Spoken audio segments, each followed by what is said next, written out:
Hello everyone, welcome to ओजस्वी की पाठशाला। एक बहुत ही प्यारा वर्ड आपके सामने डिस्कस कर रहे हैं।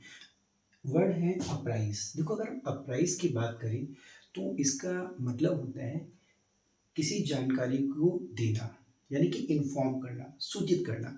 जनरली हम इसके लिए वर्ड यूज करते हैं इन्फॉर्म। तो आज से हम इन्फॉर्म ना यूज करके क्या यूज करेंगे, अपराइज यूज करेंगे। अपराइज का मतलब होता है टू इन्फॉर्म, यानी कि सूचित करना। आइए देखते हैं कि इसका यूज कैसे किया जाता है। उससे पहले हम बात कर लेते हैं इसके पार्ट्स ऑफ स्पीच की। देखो, अगर हम इसके पार्ट्स ऑफ स्पीच की बात करें तो इसका जो पार्ट्स ऑफ स्पीच है वो वर्ब है, यानी कि इसको हम एज अ वर्ब यूज करते हैं अपराइज को। और इसके सिनोनिम की बात करें तो जो पहला सिनोनिम है आपका इन्फॉर्म है, जिसका मतलब होता है सूचित करना।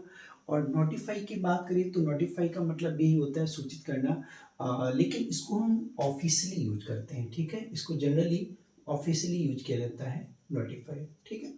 अपडेट करना तो आप सभी जानते ही होंगे। अपडेट करना क्या होता है, किसी भी चीज को अपडेट करना, ठीक है ना। कम्युनिकेट करना भी आप जानते हैं, कन्वे करना भी आप जानते हैं। इंटीमेट की अगर हम बात करें तो इंटीमेट का जो यूज है वो कई तरीके से यूज किया जाता है। एक तो इसे हम नाउन की तरह यूज करते हैं, दूसरा वर्ब की तरह यूज करते हैं, और एडजेक्टिव की तरह यूज करते हैं। जैसे अगर हम नाउन की बात करें तो हम ये कह सकते हैं कि हमने इंटीमेट्स को बुलाया, यानी कि हमारे जो क्लोज हैं, ठीक है ना, उनको बुलाया, ठीक है। वर्क की अगर हम बात करें तो इंटीमेट का मतलब इन्फॉर्म करना हो जाएगा, सूचित करना हो जाएगा। और एडजेक्टिव की बात करें तो इंटीमेट फ्रेंड्स हो जाएगा, ठीक है ना। किसी भी नाउन के साथ आप इंटीमेट का यूज कर सकते हैं। तो इसको हम नाउन, एडजेक्टिव और वर्ब तीनों के साथ यूज करते हैं। इन लैटिन की बात करें तो अक्सर आपने देखा होगा कि जब कोई भी चीज जो है, हमें जो हमारी समझ होती है उसको बढ़ाने के लिए, उसको ग्रो करने के लिए, जो हमें कोई जानकारी दी जाती है तो हमारी जो अंडरस्टैंडिंग डेवलप होती है उसके लिए हम इस वर्ड को यूज करते हैं, इनलाइटन, ठीक है ना। इसके बाद में एक्वेंट आपने सुना होगा। जो है परिचित के सेंस में यूज होता है, लेकिन इसको हम एज अ वर्ब भी यूज करते हैं।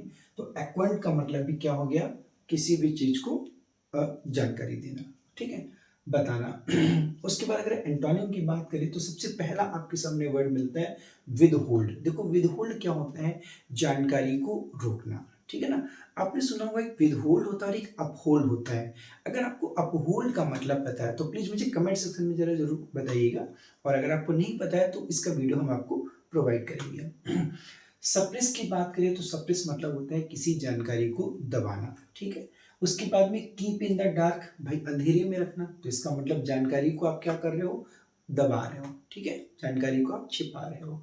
हाइड मतलब छिपाना, कंसील मतलब छिपाना, और हाइड मीन्स छिपाना, ठीक है। दो दो बार लिख दिया है, सॉरी। ये तो आपके हो गए सिनोनिम और एंटोनिम, ठीक है ना। उसके बाद में इसके यूज की बात करें तो देखो, मैंने एक सेंटेंस लिखा हुआ है कि mister Narendra Modi apprised the public of the situation, यानी कि अभी आपने देखा होगा कि मिस्टर नरेंद्र मोदी ने जो है वो क्या किया, जो सिचुएशन है, जो स्थिति है, उसके बारे में पब्लिक को सूचित किया, ठीक है ना। उसके बारे में पब्लिक को जानकारी दी। तो कितना खूबसूरत यूज आपने अपराइज का देखा। तो I hope this clear to all of you. उम्मीद करते हैं आपको इस अपराइज वर्ड का मतलब समझ आया होगा, यूज समझ आया होगा। वीडियो आपको कैसा लगा जरूर बताइएगा। और अगर आप चैनल पर नए हैं तो सब्सक्राइब कीजिए ओजस्वी की पाठशाला को। मिलते हैं नेक्स्ट लेक्चर में, तब तक के लिए थैंक्स फॉर वॉचिंग।